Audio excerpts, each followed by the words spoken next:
Sonam Wangchuck India की एक prominent figure, जिन्होंने इंडिया का नाम इंटरनेशनल लेवल पर रोशन किया, जिनके अवार्ड्स की लिस्ट इतनी लंबी है कि गिनते गिनते थक जाए। खासतौर पर जो काम उनने लद्दाख के लिए किया वो काबिल जिक्र है। इनफैक्ट 3 इडियट्स की मूवी भी उन्हीं के कैरेक्टर से इंस्पायर होकर बनाई गई। उन्हें बिकॉज ऑफ द अनरेस्ट इन लद्दाख 26 सितंबर 2025 को अंडर एनएसए डिटेन किया जाता है। अगर आप लद्दाख के इशू के बारे में जानना चाहते हैं तो इस वीडियो पर क्लिक कीजिए। लेकिन ये एनएसए है क्या? Let's break it down. अनशन शुरू करने के लिए आमरण अनशन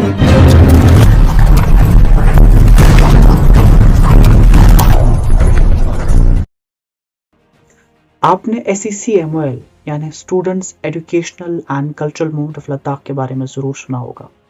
इसको 1988 में सोनम वांगचुक ने एज एन NGO सेटअप किया था, सो दैट वो स्टूडेंट्स जिनको सिस्टम ने फेलियर डिक्लेयर कर दिया है उनको ट्रांसफॉर्म किया जा सके। Ice stupas artificial glaciers, जिसने समर्स में लद्दाख में जो वाटर शॉर्टेज की प्रॉब्लम होती थी उसे काफी हद तक खत्म कर दिया।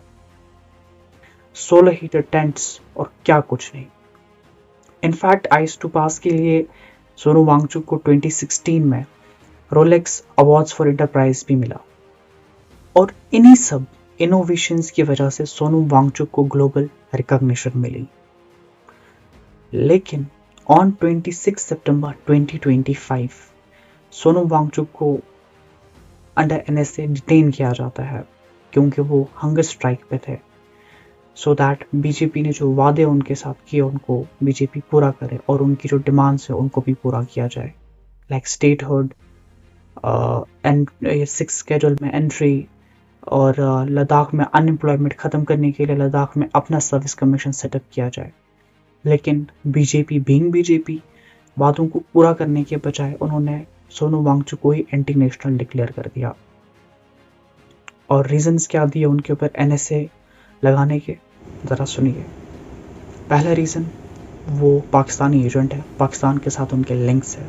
क्यों? क्योंकि वो 25 फरवरी 2025 को पाकिस्तान गए थे एक ग्लोबल क्लाइमेट कॉन्फ्रेंस अटेंड करने के लिए, जहां पर सोनम वांगचुक ने प्राइम मिनिस्टर मोदी की ही तारीफ की।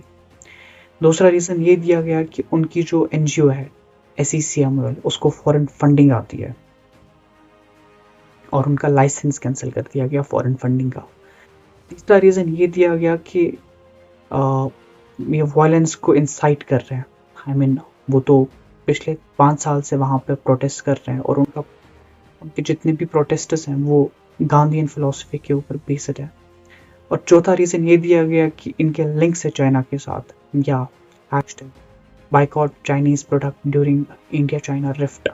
और इन्हीं सब चीज़ों को बेस बनाकर, इन्हीं सब बेसलेस एलिगेशंस को बेस बनाकर जवाब जेपी ने उनको NSA के अंदर डिटेन करवा लिया।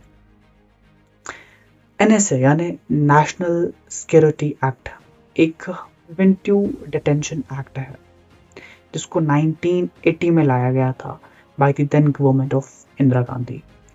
एंड इस एक्ट ने सेंट्रल और स्टेट गवर्नमेंट्स को पावर दी कि वो किसी भी इंसान को प्रिवेंटिवली डिटेन कर सकते हैं। मतलब कि अगर आपने कोई गलती की भी नहीं है और अगर गवर्नमेंट को ऐसा लग रहा है कि आप कुछ कर सकते हो तो आपको without FIR, without trial detain किया जाएगा for a maximum period of 12 months, जिसको एक्सटेंड भी किया जा सकता है। हाउएवर 3 महीने डिटेंशन के 3 महीने के अंदर एक एडवाइजरी बोर्ड जो पैनल होता है हाई कोर्ट जज का, वो इस डिटेंशन को रिव्यू करेगी। Not the evidences but they will just check whether detention justified है या नहीं। और डिटेनी को डिटेंशन के 5 से 10 दिन के अंदर अंदर रीजन बताया जाएगा, not the details of his और हर डिटेंशन। और डिटेनी को कोई भी लीगल राइट्स यानी लॉयर के राइट्स नहीं मिलेगी।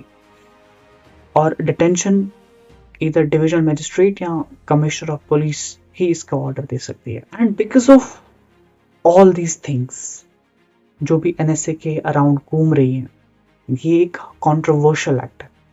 और अगर इसको ड्रैकोनियन एक्ट भी कहा जाए, ड्रैकोनियन लॉ भी कहा जाए तो गलत नहीं होगा, because It's the complete violation of Article 21, that is, right to life and liberty, and Article 22, protection against arbitrary arrest of the Indian Constitution.